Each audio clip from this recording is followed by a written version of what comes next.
everyone, welcome to Screen Scream. I'm Viola.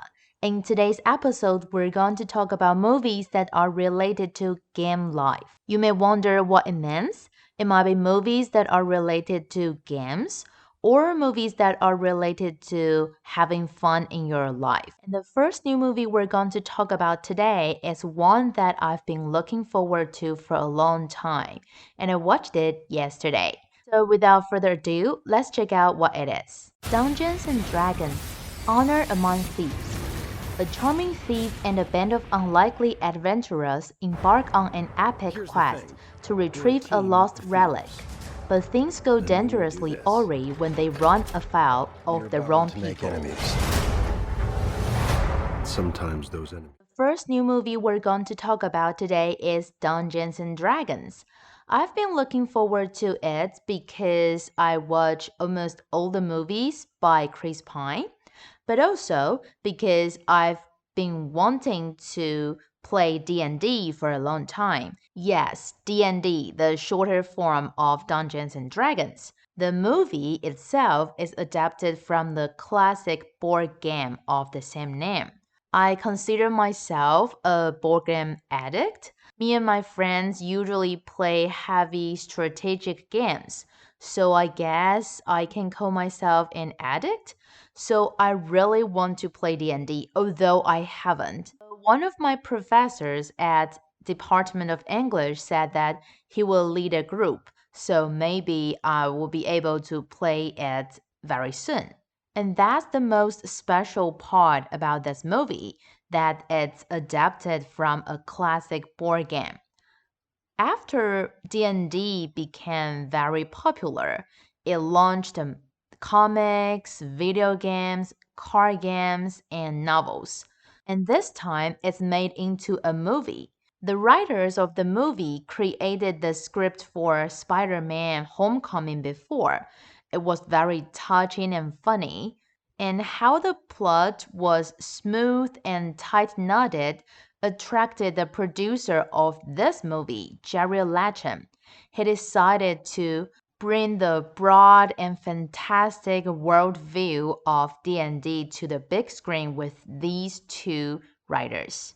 And just like most successful superhero movies, characters that are too super wouldn't be so attractive.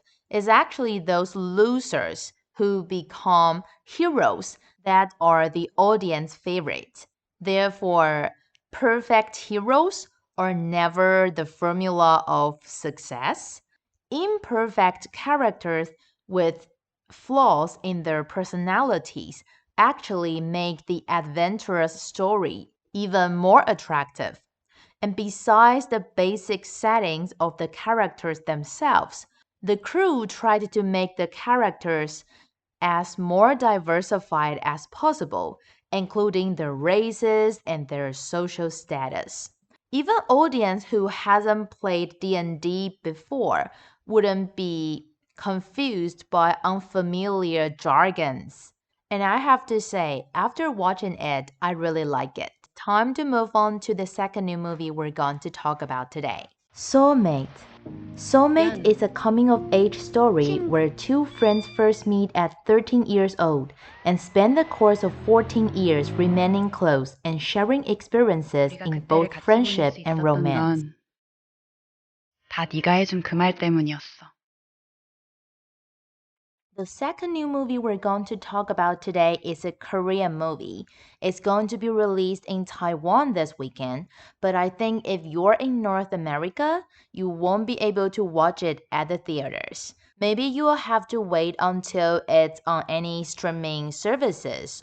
Before we start talking about any information related to this movie, I'd like to say that after listening to the introduction, I have a feeling that this story is about how these two good friends fall in love with the same boy, because it says they share both friendship and romance. Well, it's either they fall in love with the same boy or they fall in love with each other. That's my guess. The movie starred by Kim Tami, Chong So-mi, and Pyonwoo Sok. Okay, there's an actor in the main cast, so I guess the story is about how they fall in love with the same boy. Basically, the movie's about this friendship story between these two girls. In 2004, they had their first love, and at the time, they said to each other, if you have somebody you love, you need to take up your courage and tell that person. And in 2014, they follow each other's traces. I don't really know what that means. Maybe it means that they're no longer good friends anymore, but they still care about each other. So at the time, both of them feel that the person whom they miss the most is each other. In the movie, painting is the medium between these two girls, and the actresses also learned something about art for this work. King Tommy said that this is the very first time she learned how to use pencil and how to paint. And actually, these two characters paint in different ways. So the actresses try to demonstrate how their painting styles are different. As for Soulmate, she said that she put a lot of effort on the basics, even though she still can't paint completely, but she will focus on the gestures and how her hands look like. And they both demonstrate the characters' personalities through the painting styles. So I think if you like Korean movies, or you just want to watch a movie that's related to art and painting, maybe Soulmate is the right choice for you this weekend. Now, before we move on to Top 007, let's review what we had from last week first. Remember, all the movies last week were crammed into top 3 to top 1. There were 3 top 3s, 65, Cocaine Bear, and Marry My Dead Body. There were 2 top 2s, Creed 3 and Shazam Fury of the Gods. As for top 1, there were Scream 6 and Suzume. Let's listen to what we have from top 7 to top 4 first. Top 5, 65. Send help.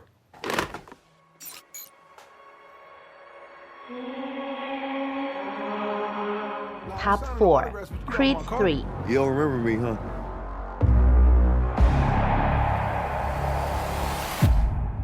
Damien. Marry My Dead Body. 谁说迷宫会旺？他妈遇到你超虽小哎！叫死 gay 还是叫老公？老公，再大声一点。老公。Okay, there are only 3 movies from top 7 to top 4 this week, which means top 3 to top 1 is a little bit crowded. And all the movies here are not new faces. So let's just go through all of them and talk a little bit about each of them. 5, 65. The poster, the trailer might seem very scary. Seems like it's a horror, but actually it's a sci-fi, and it's starred by Adam Trevor. I'm not a fan of Adam Trevor. Personally, I don't think he looks charming, but he did play a lot of good movies. But apparently, 65 isn't critically acclaimed. Top 4, Creed 3. It's starred by Michael B. Jordan. Unlike Adam Trevor, I personally think Michael B. Jordan is very handsome. This is his 3rd time being the protagonist in the Creed series, and this is his first time directing a movie. Although Creed 3 hasn't got a lot of box office in Taiwan, I think it did a pretty good job in North America, so I guess that's a pretty good news for Michael B. Jordan. Last but not least, Marry My Dead Body. We've talked about this movie for several weeks by now. It's a Taiwanese movie and it's a comedy. It talks about the interesting and funny interaction between a dead gay and a guy who has homophobia. It has been pretty popular in Taiwan so far, and since it's only first third of 2023, I expect that there will be a lot of great Taiwanese movies this year, and it's something good to look forward to, especially because It's going to be the Golden Horse Fantastic Film Festival in April. Now let's move on to top 3 to top 1. Top 3, Scream 6. Please help me! Just tell me what's going on! 姊姊妹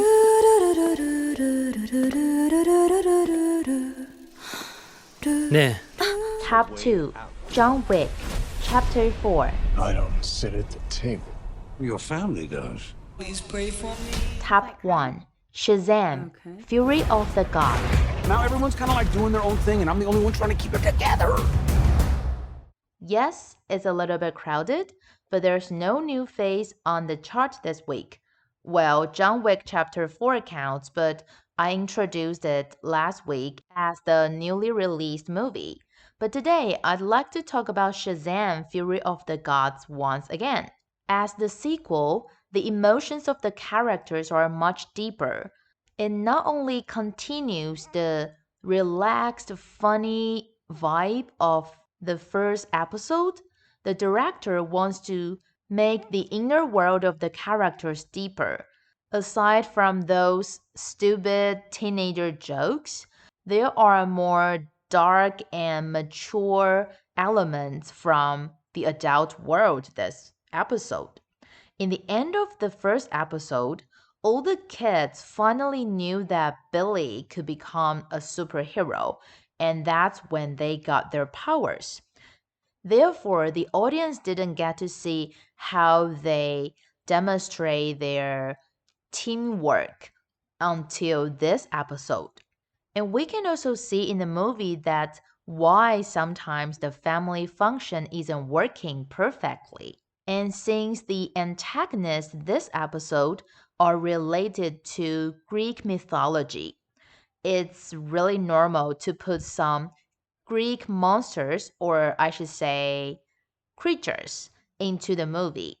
We see dragon, and the dragon in Shazam Fury of the Gods is a wood dragon from the forest, representing the life of wood. Besides the dragon, there's the Cyclope, Minocaros, and Manicore.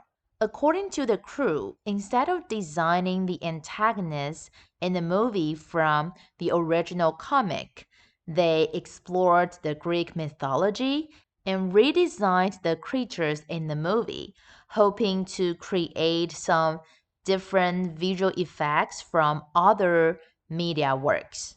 As an English major, I have to say that even though I couldn't name the creatures, but when I saw them on the big screen, I felt very familiar. I recognized them. If I remember it correctly, I think those creatures are from Odyssey. Yeah, I think that's right. If I actually paid attention in my Western literature class. I know it sounds like I like Shazam very much, but I didn't write a review after watching it because I think it's just a movie that you can enjoy your afternoon, but it's not a movie that will surprise you, especially when the first one was critically acclaimed, highly critically acclaimed, although I haven't watched it. But I would say if you're a DC fan, maybe you would still want to watch it. And that's all the time we have for today. Hope you liked the show. Remember to tune in same time next week at Screen Scream.